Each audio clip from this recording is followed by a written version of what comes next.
footsteps behind you as you enter the woods. Night draws back its cape. Light illumines your path. Open your eyes. Listen. Welcome to Dark Softly Tales. Dark stories for dark hearts. I'm Mav Sky.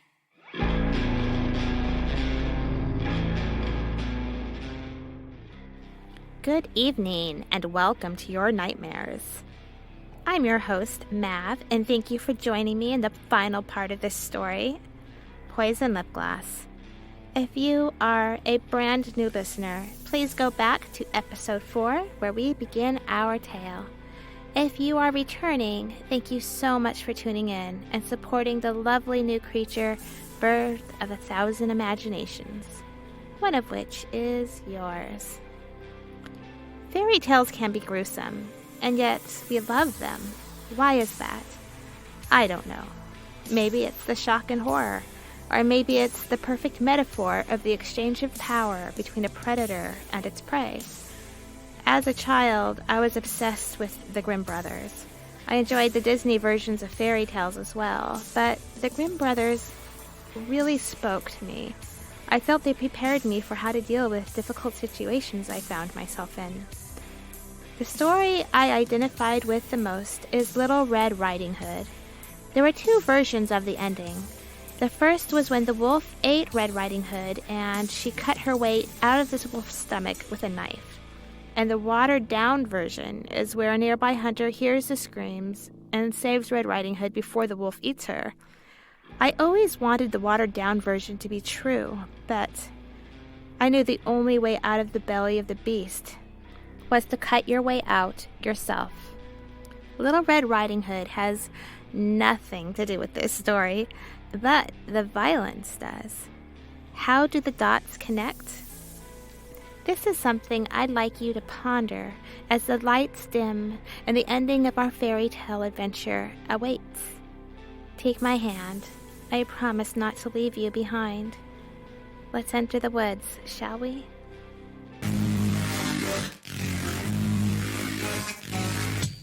Take my hand and hang on tight as we journey into the dark softly.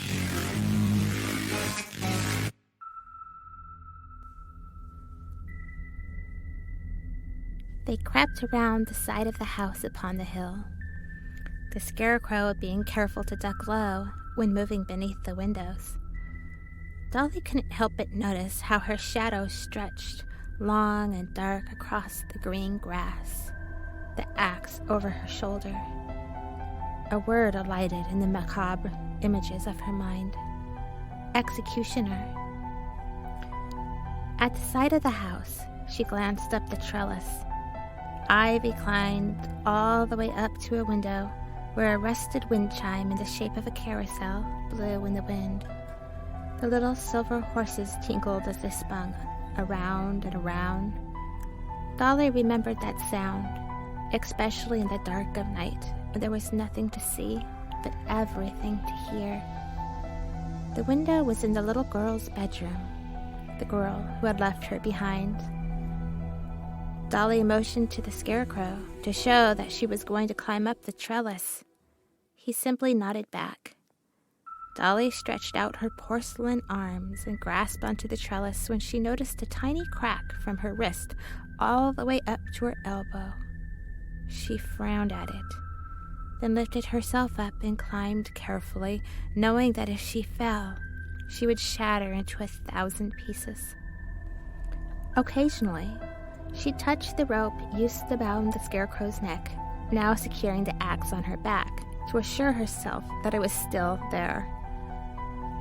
Once, she looked down to see how the scarecrow was faring, but he only stood there, looking up at her, the moonlight haloing softly about him, and the doll felt a fierce affection for the man made of cornstalks, and along with that fierce affection came anger. It was different than what she had felt toward the witch. It was a righteous anger at the farmer and his family, the little girl, for what they had done to the scarecrow and his kin. At the top of the trellis, Dolly was sure to steer clear of the wind chime as she gazed into the window. Inside, a night light was plugged into the wall, and Dolly could see the shape of a child resting under pink blankets with puppies on them. She touched the window, and to her luck, it was open, just a smidgen. She fit her slim fingers beneath and began to lift when she heard the slight sound of glass breaking. The pain was instant on her wrist, and she looked down to find another cobweb of fractures in her porcelain arm. Then suddenly, the scarecrow was beside her, lifting the window and then picking her up and setting her inside. Dolly glanced at the resting girl, and she didn't as much as stir. Then, Dolly looked out the window and saw the scarecrow's feet still touched the ground. The corn stalks in his legs had attached to one another and lifted his torso high, high, high into the air as if on stilts. The scarecrow waited patiently as she closed her gaping mouth and stood back. He placed his hands on the windowsill and lifted himself through as if he were light as a feather, again retaining his normal giant height as before. The doll hadn't time to wonder about this marvel, for the little girl could wake at any moment.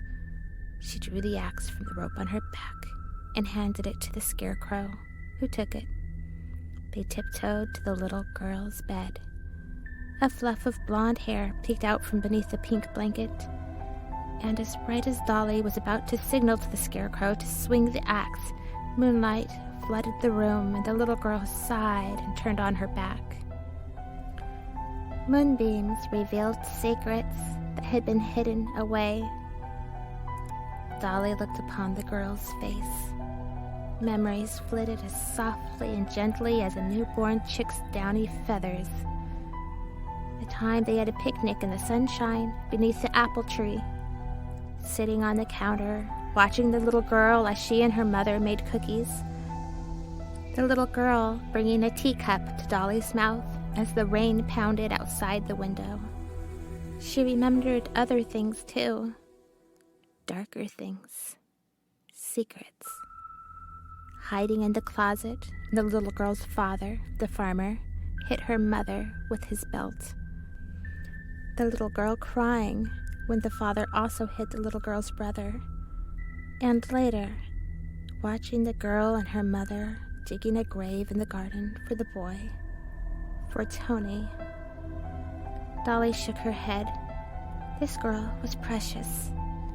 It was not the life she was meant to take. The scarecrow lifted the axe high above his head, and Dolly grabbed his arm before he swung. The scarecrow looked at her with confusion, and Dolly shook her head. "Not this one," she said, then leaned over the girl and kissed her cheek. "May you be blessed by the moon goddess," Dolly whispered to the girl that the doll loved and forgave. She motioned to the scarecrow as she crept across the floorboards and out of the bedroom door. The scarecrow slung the axe across his shoulder and followed. The next bedroom down, Dolly peeked through the open door and saw the little girl's mother resting on the bed. Wet tears still pooled in the hollow of her cheeks, and she clutched the Bible between her hands, holding it to her breast while she slept. Dolly continued down the hall and then to the stairs, stepping ever so gently. At the bottom of the staircase, they heard a stir from the couch. Dolly froze. A man murmured to himself, bringing a bottle to his lips and drinking, then babbled more at the moonlight. He dropped the bottle to his lap, and Dolly saw that there were many, many bottles at his side, and even more on the carpet at his feet. The man said, "You ain't no son of mine, crying after taking a beating. If that makes you cry, then anything'll make you cry. And you know what happens. They bury you." He shook his head. "They'll bury you. So I saved you the hassle, son of mine, and I've no doubt your sister and mother will soon follow you down to the grave." A noise came from the farmer's hand. A word came to Dolly's mind. Gun. The man held a gun. She beckoned for the scarecrow to follow her as she tiptoed to the couch. The farmer took another long gulp out of the bottle and said, "Just working up the courage, to do the deed. Killing ain't no easy business, but a man has got to do what a man has got to do." Dolly didn't know who he was talking to. Her guess was the moon. They all spoke to the goddess in one form or another. They were behind him now, and Dolly startled when the man suddenly stood and cocked the gun. "I'm going to do it. I'm gonna do it while I still got it in me. Molly," he yelled, "I'm coming for you, honey." The farmer turned and just about jumped out of his skin when he saw the doll and the scarecrow with a raised axe standing behind him. The doll snatched the gun out of the farmer's hand before he fired, and the scarecrow swung the axe. The doll now understood what the deep holes in the garden were for, and she and the scarecrow buried the farmer there. They filled in the other hole as well, and the doll placed a rose petal upon the grave of the little girl's brother, Tony. She covered the petal with dirt and prayed to the moon goddess would cause it to grow for the little girl and her mother so that their hearts would be healed. After, she took the farmer's heart from the scarecrow, and they walked back into the woods, following the dirt trail that led back to the bridge. It was there that they were greeted by the witch. She held a compact mirror and was lining her lips scarlet when she spotted the doll and the scarecrow. "Who is this?" she demanded, pointing at the scarecrow. The doll said, this is, The scarecrow spoke a single word out loud for the first time. "Bartholomew." "Oh," said the doll, smiling at him. "That's a very handsome name." "Thank you," he replied. "My name is Dolly. The troll prince named me." "Extraordinary," replied the scarecrow, holding out his hand. Dolly wiped the blood off her right hand, and holding the farmer's heart in her left, she shook hands with Bartholomew. The witch flicked her compact mirror and lipstick into the swamp. She rolled her eyes. "Well, aren't you two sweet?" Dolly said. "We brought you a heart, a human heart, just like you asked." The witch held out her hand, and the doll approached her and sat the heart delicately in the witch's palm. The witch said, "Why, thank you, my sweet." She grasped the doll's porcelain chin with her left hand. "Where's the poison lip gloss I painted on your lips?" The doll glanced back at the scarecrow and said, I wiped it off." "After all the trouble I went to." The witch let go of the doll's chin. "You do make me sick." She placed her left hand on the farmer's heart and began to pet it. She gave a wicked glare at the doll, then turned. Dolly followed her across the bridge, and when they reached the troll prince's body, the witch merely stepped over it and kept walking. The doll said, Wait, you forgot your side of the bargain." "Oh, and what was that?" said the witch, turning slightly. "A life for a life. You're going to use the heart to bring the troll prince back to life." The witch began laughing. Then the laughing turned into a cackle, and she held up the heart, a mess of torn muscle, veins, and dripping blood. The witch kissed it, then licked her lips. "This," she said, "is what keeps me young. This is what gives me power. It has nothing to do with you or your troll prince." "You killed him." The doll marched right up to the witch. "You killed him because you wanted me to protect your bridge." The witch said, "Wrong! You killed him, dearie, not me. And after I've eaten this tonight," she held up the heart, "I won't need you nor him to protect me." She whirled around again and walked away. The doll chased her down the bridge and grabbed her arm. "But you promised. You can't just walk away from this." The witch shoved her back. "Can and will. and that is when the doll grabbed the witch's dark, glossy hair and yanked it. And with the witch's head flung back, the doll knocked the farmer's heart out of the witch's hand and into the swampy water. "You!" screamed the witch. Suddenly, she held a hammer in her hands. She swung it at the doll's face when Bartholomew stepped up behind the doll. The scarecrow slammed the axe into the witch's skull. The witch stared at them, utterly amazed. The hammer dropped from her hands to the bridge, and then she began to shriek as if her skin was lit afire. The doll gasped and held her hand over her mouth as the witch wailed and wailed into the night. Her skin bubbled and melted into a turquoise puddle of tar upon the crevice of a wooden slat. Bartholomew knelt beside the doll and stuck his hand into the tar, and what he pulled out made the doll gasp again. It was the necklace with a sapphire potion that the witch had worn about her neck. He handed it to Dolly, and she threw her arms about the scarecrow. "Thank you." Bartholomew patted her gently on the back. "We haven't much time. This can only be done after a witch has died on All Hallows Day, at the witching hour, which is the exact stroke of 3. The doll and the scarecrow scrambled to the other end of the bridge, where the troll prince's body lay. The doll lifted his head and uncorked the potion bottle. The final drop of innocence touched his tongue as church bells began to ring, far, far away. Moonlight graced upon them when the final church bell struck, and the troll prince opened his eyes. The doll saw herself mirrored in them, and suddenly she knew the truth. She was real. She had been real all along. The deception was what she had believed that had made her real.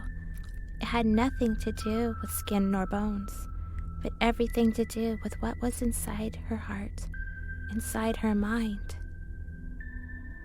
The troll prince sat up and took her hands and kissed them. She was no longer made of glass, but of smooth, milky skin. Her eyes were no longer made of glass, nor stolen cat eyes. She possessed her very own sea green irises. "The moon goddess has blessed you," whispered the scarecrow. Perhaps Bartholomew was right. Her reality had come about with a breath of magic and grace. Grasping the troll prince's hands tight in hers, she turned to the scarecrow and made a promise. "We will free your people, Bartholomew. Every last one of them, until I no longer have breath." The scarecrow removed his weathered hat and held it over his heart, singing a silent song of his people, as the doll, no longer a doll, and the troll prince, no longer a troll, kissed under the moon's golden beams. The witch had spoken one thing that was true. Tonight was a night of magic, because of the little girl who had left her behind, and the house upon the hill.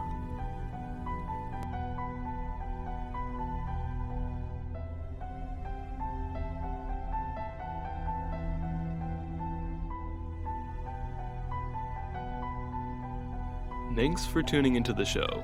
If you've enjoyed today's story and want to know more, check out Mavs' website at darksoftlytales.com and click on the podcast tab.